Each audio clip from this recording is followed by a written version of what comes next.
রেগার কাজ সারা ভারতবর্ষের মধ্যে ত্রিপুরা প্রথম 5টা রাজ্যের মধ্যে নিজে একটা স্থান করে নিয়েছিল। 85 থেকে 93-94 দিনের কাজ 100 দিনের মধ্যে ত্রিপুরা প্রতি বছর সংগঠিত করতে পারত। তাতে গিয়ে জাতীয় স্তরে ত্রিপুরায় এই রেগার কাজ সৃষ্টি করার মাধ্যমে কাজ দেওয়ার প্রশ্নে প্রথম সারিতে নিজের স্থান দখল করে নিয়েছে। এই সরকার আসার পর 94-95 দিন কাজ দূরের কথা, এটা 26 থেকে 35 দিনের বেশি গড়ে এই কাজ এদের শাসনে সংগঠিত হয়নি এবং কাজের পর মজুরি পাওয়ার জন্য মাসের পর মাস শ্রমিকদের অপেক্ষা করতে হয় এবং যখন তারা ব্যাংক থেকে এই মজুরি আসার খবর পেয়ে এই মজুরি তুলবার জন্য যাচ্ছে, সেখানে গিয়ে দেখা যাচ্ছে বিজেপি দলের যারা মন্ডল নেতা, গ্রামের বিধানসভা কেন্দ্র ভিত্তিক তাদের যে কমিটি, গ্রাম সহ সভাপতি, তাকে যারা মন্ডল নাম দিয়েছে, বিশেষ করে গ্রামের যারা মন্ডল নেতা, তারা এই আপনার রেগার কাজে মজুরি তুলতে যারা যাচ্ছেন ব্যাংকের সামনে, তারা দল বেঁধে অপেক্ষা করেন এবং এই টাকা নিয়ে যখন ফিরবার চেষ্টা করে তাদের উপর তারা থাবা বিস্তার করে। প্রশ্ন করলে পরে যে আমরা কাজ করলাম, মজুরি পেলাম, এতদিন পর অপেক্ষা করে থাকলাম, আপনারা কি, আপনারা কোনো টাকা চাইছেন? এবং সেখানে পাল্টা চোখ লাগিয়ে তারা সেখানে হুমকি দিতে অভ্যস্ত, তাহলে এটাই শেষ, আর কিন্তু কাজ নেই। কিন্তু যারা কাজ করেছেন তাদের কাছ থেকে শোনা কথা আমরা বলছি, এগুলি তৈরি করার কথা না। অত্যন্ত গুরুত্বপূর্ণ ভূমিকা কিন্তু আছে এবং এই সমস্যার সমাধান করার জন্য এটা কার্যকরী উদ্যোগ কিন্তু আমাদের গ্রহণ করতে হবে। এটা একটা অত্যন্ত গুরুত্বপূর্ণ দিক এবং এই যে দাবি শূন্যপদ পূরণ করো, নতুন পদ সৃষ্টি করো, চুক্তিভিত্তিক চাকরি দেওয়া, নিয়মিত চাকরিতে নিয়োগ করা এবং রেগুলার যে পে স্কেল, এই পে স্কেল কাটছাট করা যাবে না। রেগুলার পে স্কেলেই সবাই যাতে মাসের পর বেতন ভাতা ইত্যাদি পায় তার ব্যবস্থাটা নিশ্চিত করতে হবে।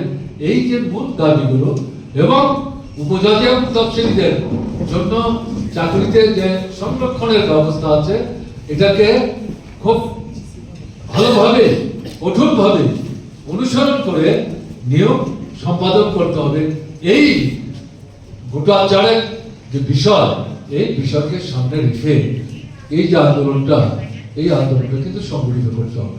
আপনারা করছেন না ধন্যবাদ, এই দাবিটা আপনারাই করছেন সবচেয়ে বেশি এবং আমরা যেটা চাইছি, এই দাবি শুধুমাত্র বেকার যুবক যুবতীর এখানে করবে, শিক্ষক, কেরানি, কর্মচারী, অন্যান্য শ্রমজীবী অংশের মানুষ যারা শ্রমিকদের সংগঠন ইত্যাদি করেন, মা বোনদের সংগঠন, ছাত্রদের সংগঠন, এই সমস্ত সংগঠনগুলি সেখানে ঐক্যবদ্ধভাবে এই আন্দোলনটা খুব জুড়ে সুরে সংগঠিত করা দরকার।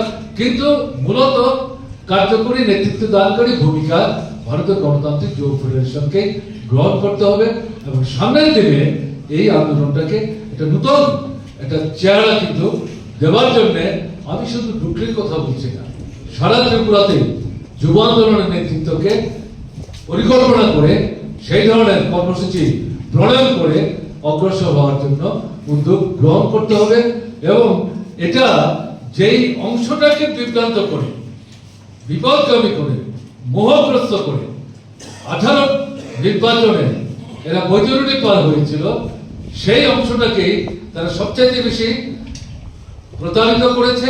কাজে সেই অংশটাকে উল্টো দিক থেকে সংগঠিত করে তাদের বিরুদ্ধে পাল্টা চাপ সৃষ্টি করার ক্ষেত্রে আমাদের তরফ থেকে আন্দোলনটাকে সেই পর্যায়ে কিন্তু তুলতে হবে এবং এই লড়াইয়ে ভারতের গণতান্ত্রিক যুব ফেডারেশনকে অবশ্যই কার্যকরী নেতৃত্বের ভূমিকা গ্রহণ করতে হবে। অভিজ্ঞতাটা কি? এই সরকার আসলে 8 বছর হয়ে গেছে, তার মধ্যে তারা তাদের যে মুখ্যমন্ত্রীকে পাল্টেছেন, এগুলো আপনারা জানেন।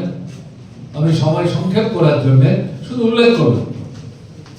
অভিজ্ঞতা হচ্ছে এই যে তিনটা প্রতিশ্রুতি, তার একটি প্রতিশ্রুতিও এই সরকার কার্যকরী করে, এবং দেওয়া যে প্রতিশ্রুতি এর ধারে কাছে তারা যাওয়ার চেষ্টা করছে না। এই সময়ে বরং উল্টো যেটা দেখা গেছে, 2018-তে নির্বাচনের আগে ত্রিপুরা শিক্ষক ক্যাডারে কর্মচারীর যার সংখ্যা সরকারি, এটা প্রায় 1,65,000 থেকে 67,000 ছিল। এই সংখ্যা কমে এখন 1,15,000 থেকে 20,000 এসে দাঁড়িয়েছে। এই সংখ্যাটা কমেছে, এবং যেটা লক্ষ্য করা যাচ্ছে 50,000 শূন্য পদ, এটা প্রশ্নই আসে না। এদের সরকার আসার পর যারা চাকরি থেকে অব্যাহতি নিলেন বা সরকারি নানা সিদ্ধান্তের কারণে যারা চাকরি হারালেন, সেই জায়গায় যে শূন্য পদগুলি তৈরি হয়েছে, এগুলো পূরণ করার জন্য বর্তমান সরকারের কার্যকরী কোনো ভূমিকা, পদক্ষেপ বা উদ্যোগ ত্রিপুরার যুবক যুবতীরা প্রত্যক্ষ করছেন না। করেছিল এই সমস্যাটা সৃষ্টির জন্য বামফ্রন্ট সরকারই দায়ী, এবং মোহগ্রস্ত বিভ্রান্ত যুবকদেরকে তারা তিনটি নির্দিষ্ট প্রতিশ্রুতি সামনে রেখে তাদের দিকে টানবার চেষ্টা করেছে। এরা কল্পিত একটি সংখ্যা উপস্থিত করেছিল, ত্রিপুরায় নাকি 50,000-এর মতো শূন্য পদ পড়ে আছে, এবং এরা যদি সরকার তৈরি করতে পারে, সরকার গঠনের প্রথম বছরে এই 50,000 শূন্য পদ তারা পূরণ করবে। অথচ এই তথ্যটা ছিল সর্বৈব মিথ্যা, বিভ্রান্তিকর। কারণ বামফ্রন্ট সরকার প্রতি বছর শূন্য পদের একটা হিসাব তারা সংগ্রহ করতেন অন্তত দুবার, পর্যালোচনা করে এই শূন্য পদগুলো পূরণ করবার ক্ষেত্রে পর্যায়ক্রমে ধারাবাহিকতা বজায় রেখে বামফ্রন্ট সরকার কার্যকরী উদ্যোগ গ্রহণ করতেন।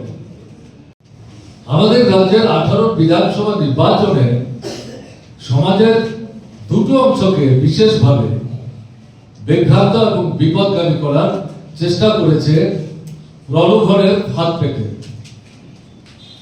তার মধ্যে অন্যতম প্রধান শক্তি যুব সমাজ, এবং দ্বিতীয় শিক্ষক কর্মচারী বন্ধুরা।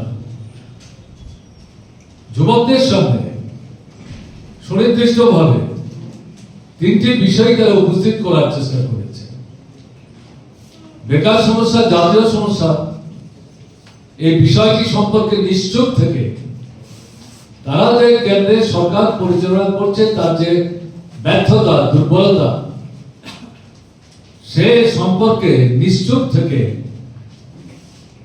বেকারদের যে সমস্যা, কাজবাজ সমস্যা উপস্থাপনার ধরন এবং ভঙ্গিটা ছিল, এটা যেন কেবলমাত্র ত্রিপুরারই সমস্যা। দিয়েছিলেন প্রতি পরিবারে, যে পরিবারের সরকারি কর্মচারী নেই,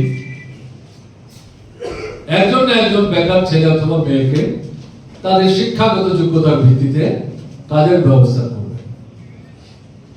কোথায় সেই প্রতিশ্রুতি রূপায়ণের কার্যকরী উদ্যোগ? মুখ্যমন্ত্রী নিজেই তথ্য উপস্থিত করে বলবার চেষ্টা করেছেন তাদের 7.5-8 বছরে সারা ত্রিপুরায় সব মিলে 19 থেকে 20,000 কর্মচারী যারা নিয়োগ করেছেন, কিন্তু এরা নিয়মিত কর্মচারী, চুক্তির ভিত্তিতে যে পদগুলোতে তাদেরকে নিয়োগ করা হচ্ছে তাতে যে বেতন ভাতা তাদের পাওয়ার কথা, সেই বেতন ভাতা থেকে বঞ্চিত করে একটা চুক্তিভিত্তিক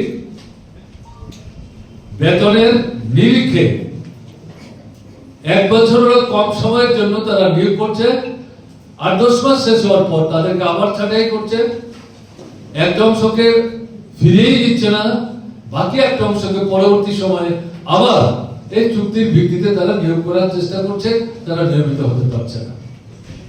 ত্রিপুরা যে সমস্ত পরিবারে সরকারি কর্মচারী নেই এবং আয় উপার্জনের নিয়মিত নিশ্চিত ব্যবস্থা নেই, এরকম যে হাজার হাজার পরিবার, সেই সমস্ত পরিবারের অন্তত একজন বেকার যুবক অথবা যুবতীকে এই সরকারে আসতে পারলে পর বিজেপি চাকরি দেওয়ার দ্রুত ব্যবস্থা গ্রহণ করবে। এবং এই সাথে আমার মনে হয় এটা উল্লেখ করলে অপ্রাসঙ্গিক হবে না, 10,330 শিক্ষক কংগ্রেস এবং বিজেপির ষড়যন্ত্রেই যাদের চাকরি খোয়াতে হল, এরাই ভোটের মুখে এই প্রতিশ্রুতি দিলেন বিজেপি যদি সরকার প্রতিষ্ঠা করতে পারে তাহলে এই 10,330 তাদের চাকরি নিয়মিত করার জন্য যারা বাস্তবসম্মত পদক্ষেপ বা অবস্থান গ্রহণ করা সম্ভব, এই সরকার সে সমস্ত পদক্ষেপ ব্যবস্থা গ্রহণ করবে।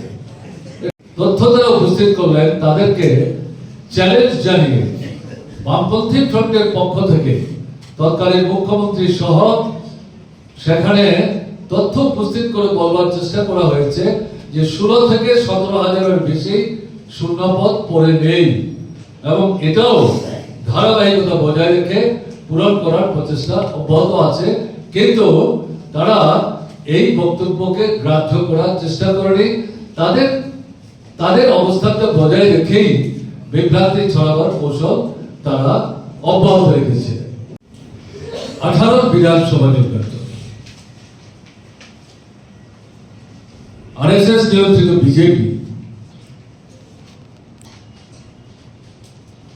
যে নির্বাচনটা মূলত পরিচালনা করার চেষ্টা করেছে বিজেপির কেন্দ্রীয় নেতৃত্ব, কেন্দ্রীয় সরকার, এটা আপনারা জানেন ছিল। তারা নিজেরাও স্বীকার করেছে যে না, প্রতি বছর যারা চাকরি করছেন তাদের চাকরির বয়স যখন শেষ হয়ে যায় তারা চাকরি থেকে অব্যাহতি নেবেন, পেনশনে যাবেন, তাতে তো পদ শূন্য হবে। কিন্তু বিজেপি সরকার যদি গঠিত হয়, তাদের প্রতিশ্রুতি ছিল সুনির্দিষ্টভাবে যে বছর যত সংখ্যক পদ শূন্য হবে সেই বছরই সেই শূন্য পদ তাদের সরকার পূরণ করবে এবং এই শূন্য পদ তারা জমতে দেবেন না এবং সে বছরের শূন্য পদ পরের বছরে তারা টেনে নেবেন না। এটা ছিল তাদের দ্বিতীয় প্রতিশ্রুতি।